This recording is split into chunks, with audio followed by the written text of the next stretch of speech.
ঘুরে দাঁড়ানোর এক অবিশ্বাস্য গল্প লিখল শ্রীলঙ্কা। 2022 সালে অর্থনৈতিক বিপর্যয়ের জেরে তীব্র আন্দোলনের মুখে সরকার পতন হয়েছিল দেশটিতে। আর মাত্র 3 বছরের ব্যবধানে সেই শ্রীলঙ্কা পেল উচ্চ মধ্যম আয়ের দেশের স্বীকৃতি। 2025 সালে জিডিপিতে 5% প্রবৃদ্ধি অর্জন করায় আয়ের দিক থেকে দেশটির পুনঃশ্রেণীবিন্যাস করেছে বিশ্বব্যাংক। সংস্থাটির সবশেষ সূচকে শ্রীলঙ্কাকে ছাড়াও উচ্চ মধ্যম আয়ের স্বীকৃতি পেয়েছে আরও 4 দেশ। এছাড়া টোগো নিম্ন আয়ের দেশ থেকে পেয়েছে নিম্ন মধ্যম আয়ের দেশের মর্যাদা। সিলন টি রপ্তানিতে শীর্ষে। করোনার ধাক্কায় স্বাধীনতার পর সবচেয়ে বড় অর্থনৈতিক বিপর্যয়ে পড়েছিল শ্রীলঙ্কা।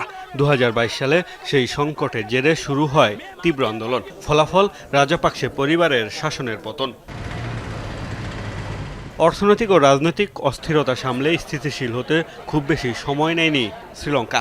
মাত্র 3 বছরের ব্যবধানে গতি ফিরেছে দেশটির অর্থনীতিতে।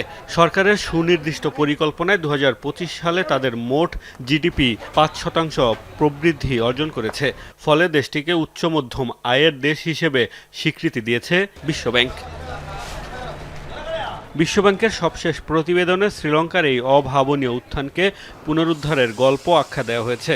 বলা হয়েছে, শিল্প খাত, পর্যটন ও আর্থিক সেবা খাতের প্রবৃদ্ধি এবং বৈদেশিক আয় বৃদ্ধি গুরুত্বপূর্ণ ভূমিকা রেখেছে দ্বীপরাষ্ট্রটির অর্থনীতি সম্প্রসারণে। শ্রীলঙ্কা ছাড়াও উচ্চ মধ্যম আয়ের দেশ হিসেবে স্বীকৃতি পেয়েছে আরও 4 দেশ। এর মধ্যে গত বছর ভিয়েতনামের রফতানি বেড়েছে 15%, যার জেরে জিডিপি প্রবৃদ্ধি অর্জন করেছে 8%। বাকি 3টি হলো জর্ডান, ফিলিপাইন ও মাইক্রোনেশিয়া। এছাড়া নিম্ন আয়ের দেশ থেকে নিম্ন মধ্যম আয়ের দেশ হয়েছে টোগো।